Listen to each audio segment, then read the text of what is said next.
হঠাৎ ব্যাগটি নড়ে সড়ে উঠল এবং এক থালা খাবার বেরিয়ে এলো। একটি লাঠি বেরিয়ে এলো। লাঠিটি নিজে থেকেই জমিদার আর সুবলকে মারতে শুরু করলো। রতন কাটতে কাটতে ক্লান্ত হয়ে একটি গাছের নিচে বসে আছে। রতনের হাতে একটি শুকনো রুটি। এমন সময় এক বৃদ্ধা বুড়ি আসে। বাবা, আমি দুদিন ধরে কিছু খাইনি, বড্ড খিদে পেয়েছে, আমায় একটু খাবার দেবে? অবশ্যই বুড়িমা, আমার কাছে একটাই রুটি আছে, আপনি অর্ধেকটা নিন, বাকি অর্ধেকটা আমি খেয়ে নেব।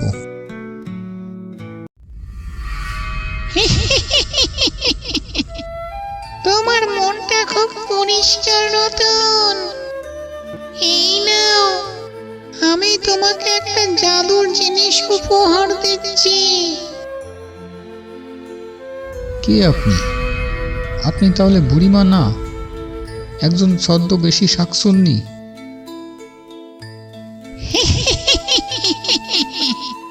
হ্যাঁ, আমি শাকচুন্নী। ভয় পেও না রতন, আমি তোমার উপকার করতে এসেছি।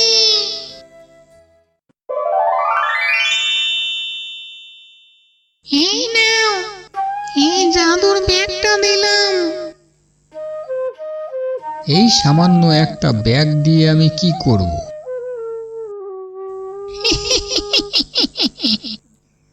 এটা সাধারণ ব্যাগ নয়, এর নাম জাদুর ব্যাগ। তুমি যখনই এর কাছে কিছু চাইবে, এ তোমাকে তাই দেবে। কিন্তু মনে রেখো, অসৎ কাজে ব্যবহার করলে এর ফল উল্টো হবে। শাকচুন্নী আস্তে আস্তে মিলিয়ে যায়। এরপর রতন ঘরে ফেরে। দেখি তো একবার পরীক্ষা করে ব্যাগে কেমন কাজ করে।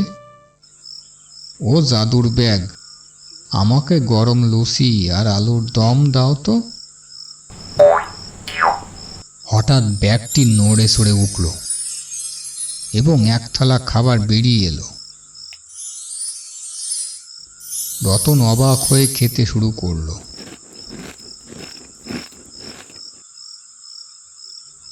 বাহ, তো চমৎকারী ব্যাগ, এত সুন্দর খাবার।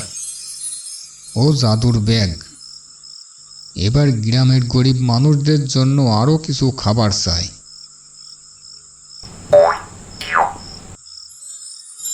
এবারও ব্যাগ থেকে আরো খাবার বের হতে লাগলো। জানালা দিয়ে এসব দেখে ফেলল সুবল। সে দৌড়ে জমিদারের কাছে গেল।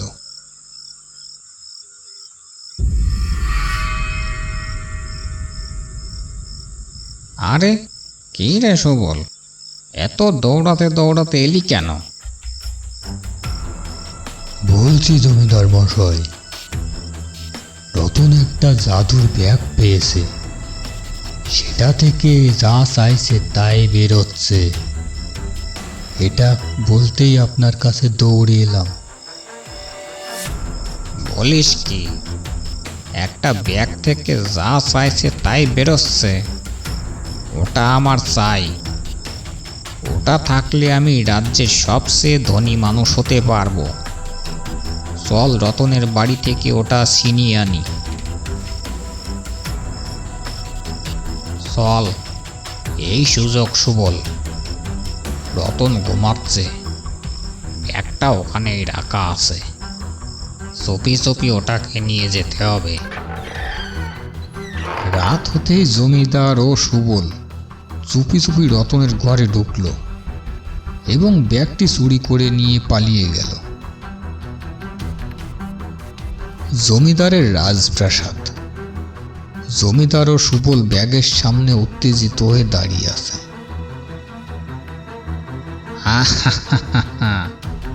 এবার আমি হব কোটিপতি। ওরে জাদুর ব্যাগ, আমাকে ঝুড়ি ঝুড়ি হিরে জহরত আর মোহর দে, এখনই দে। হঠাৎ ব্যাগটা নড়ে সড়ে উঠল, কিন্তু মোহরের বদলে ভেতর থেকে একটি লাঠি বেরিয়ে এলো। লাঠিটি নিজে থেকেই জমিদার আর সুবুলকে মারতে শুরু করলো। ওরে বাবা রে, মা রে, মরে গেলাম। সুবল পালা, বাঁচাও, কে আসো? এমন সময় রতন আসে। এই ব্যক্তি কেবল সৎ মানুষের কথা শোনে। দয়া আর সততায় জীবনের আসল জাদু।